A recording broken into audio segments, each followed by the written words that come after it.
This is a TLC recording. Pride and Prejudice by Jane Austen. Chapter 4. When Jane and Elizabeth were alone, the former, who had been cautious in her praise of Mr. Bingley before, expressed to her sister just how very much she admired him. "He is just what a young man ought to be," said she.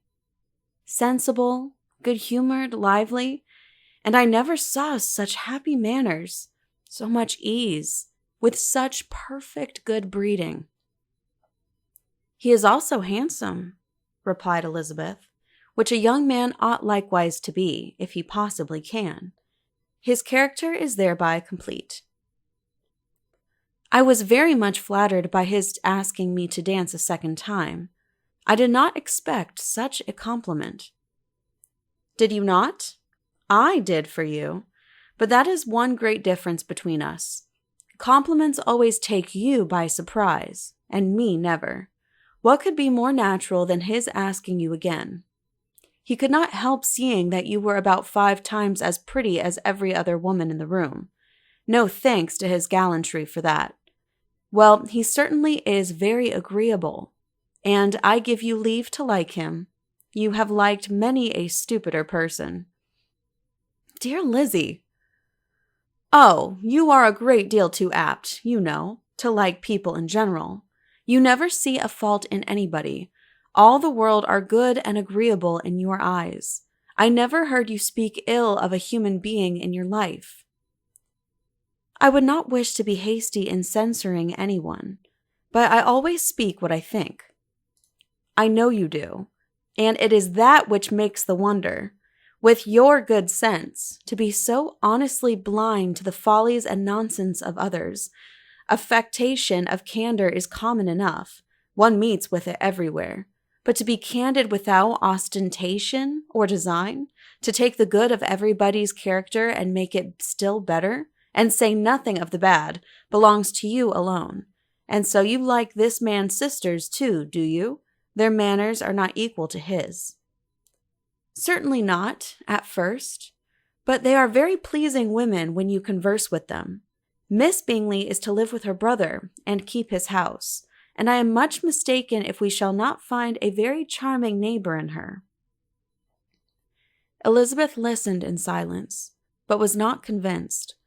Their behavior at the assembly had not been calculated to please in general, and with more quickness of observation and less pliancy of temper than her sister, and with a judgment too unassailed by any attention to herself, she was very little disposed to approve them. They were in fact very fine ladies, not deficient in good humor when they were pleased, nor in the power of making themselves agreeable when they chose it, but proud and conceited. They were rather handsome, had been educated in one of the first private seminaries in town, had a fortune of £20,000, were in the habit of spending more than they ought, and of associating with people of rank, and were therefore in every respect entitled to think well of themselves and meanly of others.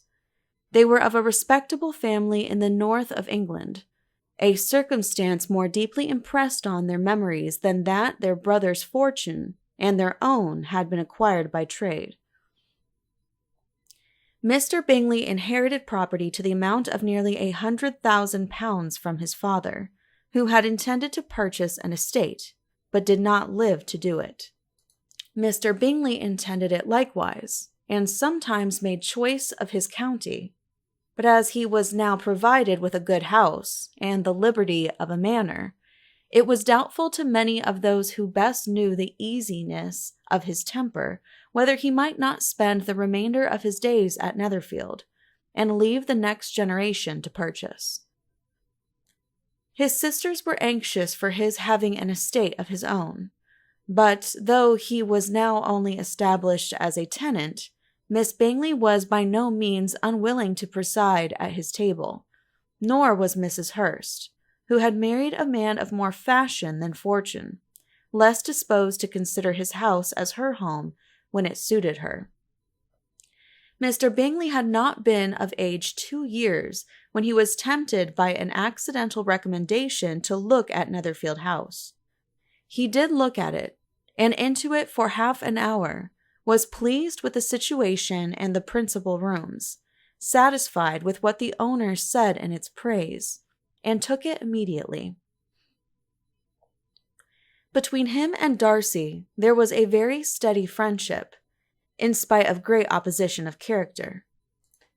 Bingley was endeared to Darcy by the easiness, openness, and ductility of his temper, though no disposition could offer a greater contrast to his own, and though with his own he never appeared dissatisfied. On the strength of Darcy's regard, Bingley had the firmest reliance, and of his judgment the highest opinion. In understanding, Darcy was the superior. Bingley was by no means deficient, but Darcy was clever. He was at the same time haughty, reserved, and fastidious, and his manners, though well-bred, were not inviting. In that respect his friend had greatly the advantage. Bingley was sure of being liked wherever he appeared. Darcy was continually giving offence. The manner in which they spoke of the Meryton assembly was sufficiently characteristic. Bingley had never met with more pleasant people or prettier girls in his life.